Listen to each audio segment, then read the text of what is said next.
Yo, selamat pagi, assalamualaikum warahmatullahi wabarakatuh. Selamat datang dan salam kenal di channel Dokter Otomotif, channel yang membahas seputar otomotif dan review mobil bodol paling jos. Ya, gimana kabarnya saudara-saudaraku semuanya, dari belahan dunia timur, belahan dunia barat, belahan dunia luar, belahan ngisor, belahan lor, belahan kidul, dhuwur ngisor, sing bisa dibelah-belah, si penting kemerenyes ya liknya.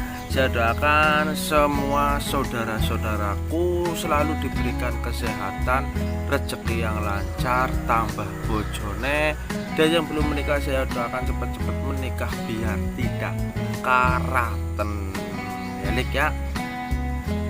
Nah, pada kesempatan kali ini saya akan membahas beberapa kekurangan atau kelemahan penyakit ya Mitsubishi T120 SS ya, dari masalah ringan sampai masalah fatal. Jika tidak dibenarkan tidak dibetulkan nanti bakalan jadi masalah yang fatal. Apa sajakah masalahnya? Simak terus.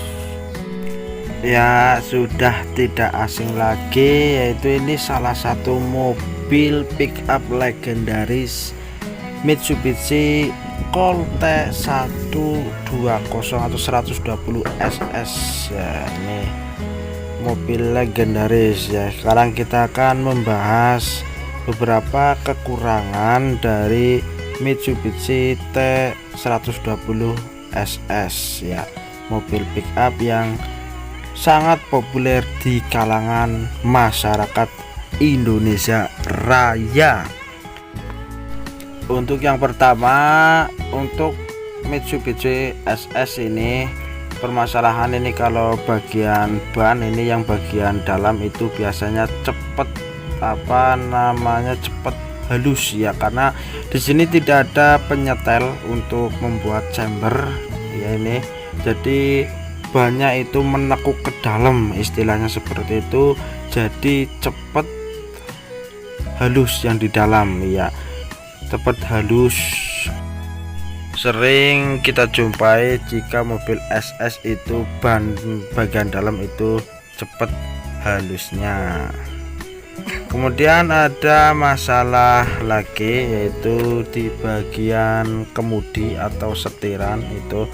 Biasanya mobil pickup SS itu setirannya itu gludak-gludak gitu, kalau terkena benjolan sedikit itu pasti gludak-gludak lah. Itu bagian situ, itu permasalahannya. Biasanya di bagian bawah ini ya, ini part setiran itu biasanya sudah partnya itu bukan originalan, biasanya ada yang aus dan tentunya minta diganti seperti itu. Dan kadang juga bagian setirnya itu ngoglik lah, istilahnya ngoglik, kalau dipegang itu ngoglik lah, seperti mau lepas seperti itu. Kemudian masalah lagi biasanya itu ada di RPM ya. Biasanya kalau RPM itu naik turunnya sudah tidak teratur, itu sering terjadi itu masalah kendala di seal root buster ya, seperti itu gambarnya ya. Kalau biasanya ini sealnya harus diganti, atau kalau enggak itu bagian depannya itu dipoles dikasih minyak. Kalau misalkan sudah rusak, itu sudah minta harus diganti, itu harganya ya cukup lumayan mahal. Kalau yang ori itu sekitar 1.800.000 ya, seperti itu ya. Untuk partnya lumayan mahong ya, lumayan mahal ya yang part orinya.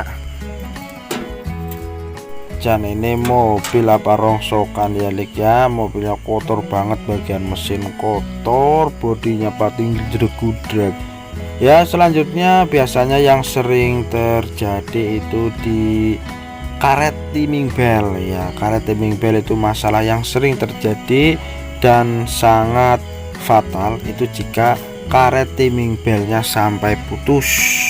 Masalahnya jika pada Mitsubishi T120 SS, jika karet timing bel putus itu akan mengakibatkan klepnya bengkok, nanti juga bakalan nurut-nurut ke piston juga. Dan jika untuk partnya ini sekitar harganya 500 ribuan ya, mending dicek berkala ya, kurang lebih pemakaian sekitar 80 km ya, sekitar 3 tahunan lah ya, mending dibuka dicek. Masalahnya kawat seperti ini jika dibuka itu harus langsung diganti ya, untuk menjaga, untuk berhati-hati. Misalkan Anda membeli mobil bekas ya, alangkah baiknya tinggal diganti karet timing belnya. Kemudian masalah lagi itu biasanya di koil ya, koilnya sering rusak ya. Kalau koil ya otomatis jika rusak harus diganti. Dan selanjutnya itu di bagian kendrang ya, kendrang knalpot ya, kendrang knalpot juga dalamnya itu kan kropos ya. Untuk Mitsubishi T120 SS itu kendangannya itu kropos, jadi mudah sekali ambrol, istilahnya seperti itu. Nanti ketika digas ya, dibuat berjalan itu ada suara gerunduk seperti itu. Jalik, itu tadi beberapa masalah ya dari Mitsubishi T120 SS. Dari masalah ban ya, bannya itu kan tidak ada penyetel untuk mencember ya, menarik keluar ban itu yang bagian atasnya.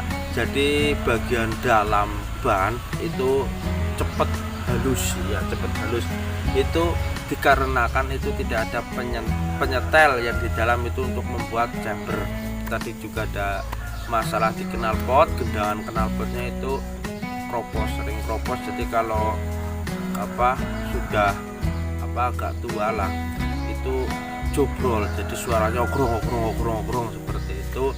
Dan yang utama itu masalah di karet timing belt ya, emang itu tidak terlalu mahal ya, karetnya itu sekitar 400-500 ribu.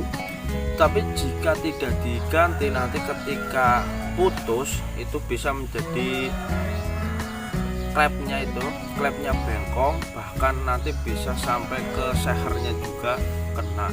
Terus yang jika biayanya nanti jika sampai karetnya putus itu bisa sampai jutaan.